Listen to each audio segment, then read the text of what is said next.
अन्नपूर्णा माता के व्रत की कथा। काशी निवासी धनंजय के यहाँ सुलक्षणा नाम की पवित्र स्त्री थी। वह पति से बोली, स्वामी आप कुछ उद्यम करो तो बने। सुलक्षणा की बात धनंजय के मन में चढ़ी। उसी दिन भगवान विश्वनाथ को प्रसन्न करने के लिए पूजा करने बैठ गया। कहने लगा, हे देवादिदेव, मुझे पूजा पाठ कुछ नहीं आता, केवल तुम्हारे भरोसे बैठा हूँ। इतनी विनती कर वह 3 दिनों यूं ही भूखा प्यासा बैठा रहा। यह देख भगवान शंकर ने उसके कान में अन्नपूर्णा अन्नपूर्णा अन्नपूर्णा इस प्रकार 3 बार कहा। यह कौन क्या कह गया, इसी सोच में धनंजय पड़ गया कि मंदिर से आते ब्राह्मणों को देख पूछने लगा, अन्नपूर्णा कौन है? वे बोले, तू अन्न छोड़ बैठा है तो अन्न की ही बात तुझे सूझती है, घर जाकर अन्न ग्रहण कर। धनंजय जब घर गया तो स्त्री से सब बातें कही। वह बोली, नाथ चिंता मत करो, यह स्वयं शंकर जी ने मंत्र दिया है, वे स्वयं ही इसका खुलासा करेंगे। आप फिर जाकर उनकी आराधना करो। धनंजय फिर जैसा का तैसा पूजा पाठ करने बैठ गया। रात को स्वप्न में शंकर जी ने आज्ञा दी कि पूर्व दिशा को जाओ, तू सुखी होगा। महादेव जी का कहना मान वह पूर्व दिशा को चल दिया। वहाँ अन्नपूर्णा अन्नपूर्णा जपता चला गया। वहाँ उसे सुंदर सरोवर देखने में आया। उसके किनारे कितनी ही अप्सराएं झुंड बनाए बैठी थीं। एक कथा कहती थी और सब माँ अन्नपूर्णा अन्नपूर्णा इस प्रकार बार बार कहती थी। आज अगहन मास की उजली रात्रि थी। आज से ही इसका आरंभ था। जिस शब्द की खोज करने निकला था वह शब्द सुनने को मिला। धनंजय ने उनके पास जाकर पूछा, हे देवियों, आप यह क्या करती हो? वे बोली, हम माता अन्नपूर्णा का व्रत करती हैं। उसने फिर पूछा, व्रत करने से क्या होता है? यह किसी ने किया भी है? इसे कब किया जाए? इसकी विधि मुझसे भी तो कहो। वे कहने लगी, इस व्रत को सब कोई कर सकता है। 21 दिन के लिए 11 गांठ का सूत लेना, 21 दिन न बने तो 1 दिन उपवास करना, यह भी न बने तो केवल कथा सुनकर प्रसाद लेना, निराहार रहकर कथा कहना, कथा सुनने वाला न मिले तो पीपल के पत्ते को रखकर उसे सुनावें, या कुमारी ग्वारपाटा वृक्ष के सामने या दीप को साक्षी कर सूर्य, गाय, तुलसी या महादेव जी को कथा सुनाना। बिना कथा कहे मुख में दाना न डालना। यदि भूल से कुछ मुख में पड़ जाए तो 1 दिवस फिर उपवास करना। व्रत के दिन क्रोध न करें, झूठ न बोलें। धनंजय बोला, इस व्रत को करने से क्या होगा? तो कहने लगी, इसको करने से अंधों को नेत्र मिले, लूलों को पग मिले, निर्धन के घर धन आवे, बाज को संतान मिले, मूर्ख को विद्या आवे।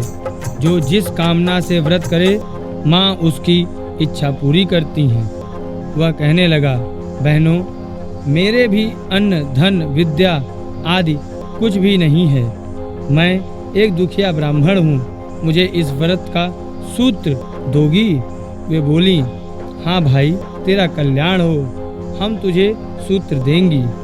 ले यह व्रत का मंगल सूत्र ले। धनंजय अन्नपूर्णा अन्नपूर्णा कहता उन सीढ़ियों पर नीचे उतर गया तो क्या दिखता है कि करोड़ों सूर्य के समान प्रकाशमान माता अन्नपूर्णा का मंदिर उसके सामने है।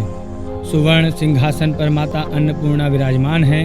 सामने भिक्षा हेतु भगवान शंकर खड़े हैं। देवांगनाएं चवण डुलाती हैं, कितनी हथियार बांध पहरा देती हैं। धनंजय दौड़कर जगदम्बा के चरणों में पड़ गया। देवी उसके मन का क्लेश जान गई। धनंजय कहने लगा, माता, आप तो अंतर्यामी हो, आपको अपनी दशा क्या बताऊं? माता बोली, तूने मेरा व्रत किया है, जा, तेरा संसार सत्कार करेगा। माता ने धनंजय को जीभ पर मंत्र लिख दिया। अब तो उसके रोम रोम में विद्या प्रकट हो गई। इतने में आंख खुली तो देखा कि काशी विश्वनाथ के मंदिर में खड़ा है। माँ का वरदान ले धनंजय घर आया।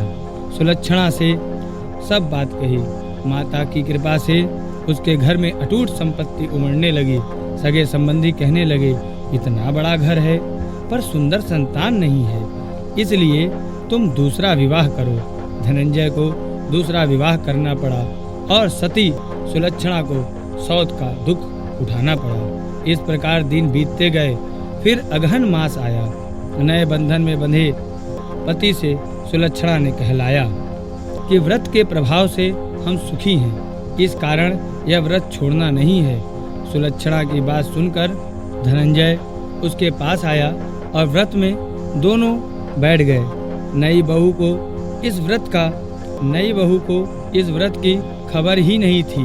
वह धनंजय के आने की राह देखती थी। दिन बीत गए और व्रत पूर्ण होने में 3 दिन रहे कि नई बहू को खबर पड़ी। उसके मन में ईर्ष्या की ज्वाला दहक रही थी, सो सुलक्षणा के घर आ पहुंची और झगड़ा मचाया। धनंजय को थोड़ी देर के लिए निद्रा ने आ दबाया।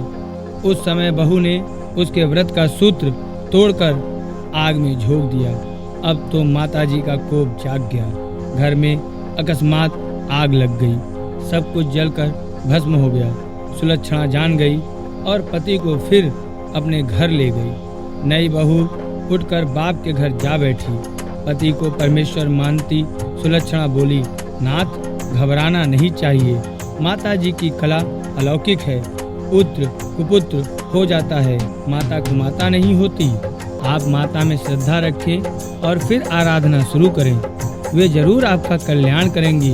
माता रहित बालक के समान धनंजय फिर माताजी के पीछे पड़ गया। फिर वही सरोवर सीढ़ी प्रकट हुई। उसमें अन्नपूर्णा माँ कहकर वह उतर चला। फूल के समान माताजी ने उसे संभाला।